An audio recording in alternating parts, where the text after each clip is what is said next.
올바른 신앙생활과 그 신앙의 자세는 나를 내려놓고 하나님께 나를 드리는 자세로 사는 것입니다. 그러나 그것은 결코 쉬운 일이 아닙니다.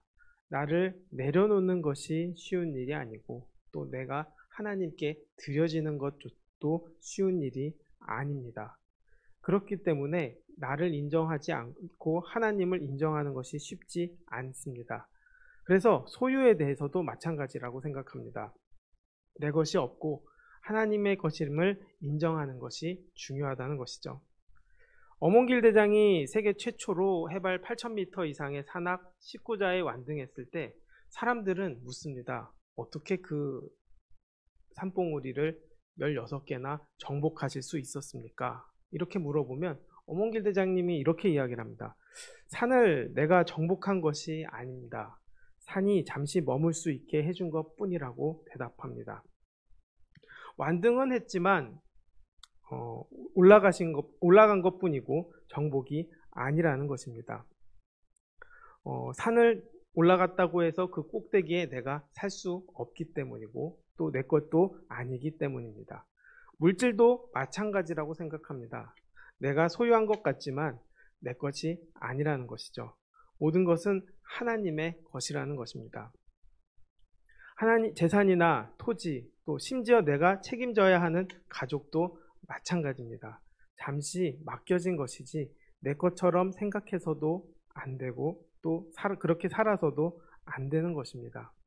내 것이라고 생각하고 살아가면 열심히 모으고 또 소유하려고 하지만 끝이 다가왔을 때는 결국 모은 것을 다 가져갈 수 없습니다. 그렇기 때문에 내 것임이 아님을 인정해야 하는 것이죠. 또 우리가 잊지 말아야 할 것은 내 것이 아니기 때문에 오히려 내가 잘 나누어야 한다는 것도 잊지 않아야 한다는 것입니다. 그렇기 때문에 우리 안에서는 원칙이 있어야 합니다.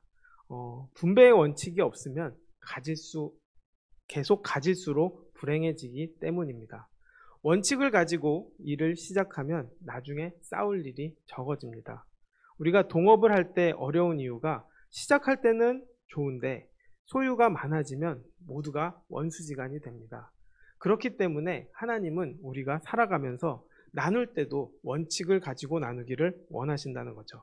오늘 말씀도 마찬가지입니다. 그 미디안과의 전쟁에서 하나님은 이스라엘 사람들이 승리하게 하셨습니다. 또 전쟁의 전리품도 나누게 하셨습니다. 그러나 이 전쟁은 하나님의 전쟁이기 때문에 이 전리품도 하나님의 것입니다. 하나님은 이 전리품의 절반을 전쟁에 참여했던 군인들에게 또 나머지 절반은 전쟁에 참여하지 않은 회중에게 나누어 주라고 말씀하십니다. 군인들은 그들의 받은 목 일부를 하나님께 드렸고 또 그것은 제사장의 몫이 되었습니다. 회중이 받은 것 일부는 여호와의 장막을 맡은 레위인들의 몫으로 주어졌습니다. 하나님은 각계각층 모든 백성의 필요를 두루 살피셨습니다. 또한 앞으로 치를 수많은 전쟁에서 취하게 될 전리품의 분배 기준을 알려주심으로써 이스라엘 공동체에게 질서를 부여하십니다. 이런 지침이 없다면 승리 후에 이스라엘은 다툼과 분열을 경험할 수밖에 없을 것입니다. 하나님은 욕심이 이스라엘의 하나됨을 파괴하지 못하도록 안전장치를 만들어 주셨다는 것입니다. 하나님이 승리를 주신 것이기에 전쟁에 참여했던 군인들이 모든 전리품에 대한 권리를 주장할 수 없게 하셨습니다. 또한 이스라엘이 운명 공동체이며 서로의 필요를 돌아보는 공동체임을 알게 하시기 위해서 전쟁에 참여하지 않은 회중도 전리품을 나누어 받을 수 있게 하셨습니다. 또한 제사장과 레위인들의 몫까지 명시함으로써 이스라엘 백성에게 제사장과 레위인들을 돌볼 책임이 있음을 가르치셨습니다. 제사장들에게는 군인들의 받은 것 가운데 500분의 1, 레위인들에게는 회중이 받은 것 가운데 50분의 1이 주어졌습니다. 이는 제사장들과 레위인들의 숫자를 고려한 비율이었습니다. 여호와께서 명령하신 대로 순종했을 때 공동체가 편안했습니다. 하나님께서는 모세에게 명령하신 대로라는 말씀을 3번 반복하시면서 이스라엘의 철저한 순종을 강조합니다. 철저한 순종만이 가나안에서 생존하고 승리할 수 있는 비결이기 때문입니다. 우리가 이렇기 때문에 하나님의 말씀에 순종할 수 있어야 합니다. 이것이 다 하나님의 것이고 하나님이 주신 것이 평화를 이루는 것이고 하나님이 주신 말씀을 가지고 살아가는 것이 진정한 은혜의 자리고 또 하나님의 인도하심의 자리고 그것이 하나됨의 자리이기 때문입니다. 그렇기 때문에 이것을 인정하고 살아가면 하나님께서는 기뻐하신다는 것이죠. 또 그것을 인정하고 누리는 기쁨은 우리 안에서도 넘치는 기쁨이 됩니다. 그렇기 때문에 오늘 그 다음 말씀이 바로 아름답게 지휘관들 가운데서 일어납니다. 지휘관들은 자신들에게 주어진 각종 금폐물을 하나님께 드리러 나왔습니다. 이것은 의무적인 헌금이 아니라 자발적인 감사를 표현한 것입니다.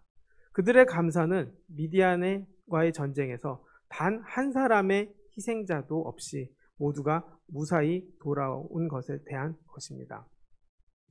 미디안의 모든 남자가 죽은 치열한 전쟁에서 이스라엘 군사들은 단 한 명도 죽지 않았다는 것을 돌아보면서 이것이야말로 진짜 하나님의 은혜요, 하나님의 도우심이 아니고는 도무지 설명할 수 없는 일이라는 것을 깨달았던 것입니다. 결국 죽고 사는 것도 하나님의 뜻 안에 있는 것이라는 거죠. 그것을 인정하고 또 그 지켜주신 하나님께 감사를 드렸다는 것입니다.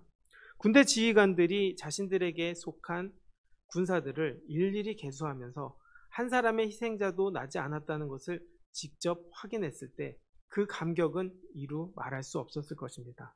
놀라운 그 기적 앞에서 지휘관들은 도무지 가만히 있을 수 없었던 것입니다.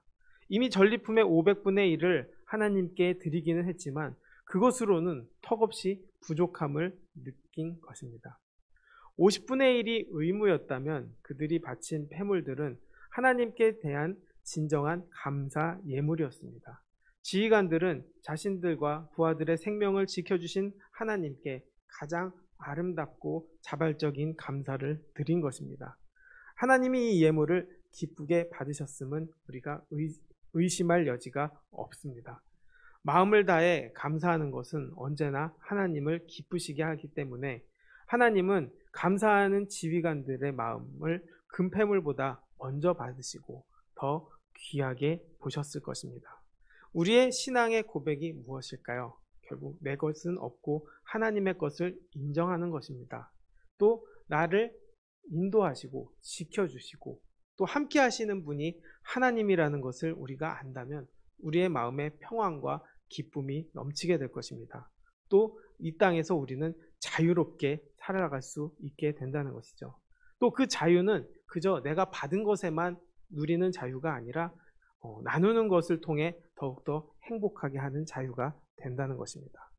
그러나 모든 사람이 자유롭지는 않습니다. 또 그래서 규칙이 필요합니다. 우리는 이 규칙에도 순종할 수 있어야 하고 또 그 안에서도 감사해야 한다는 것입니다.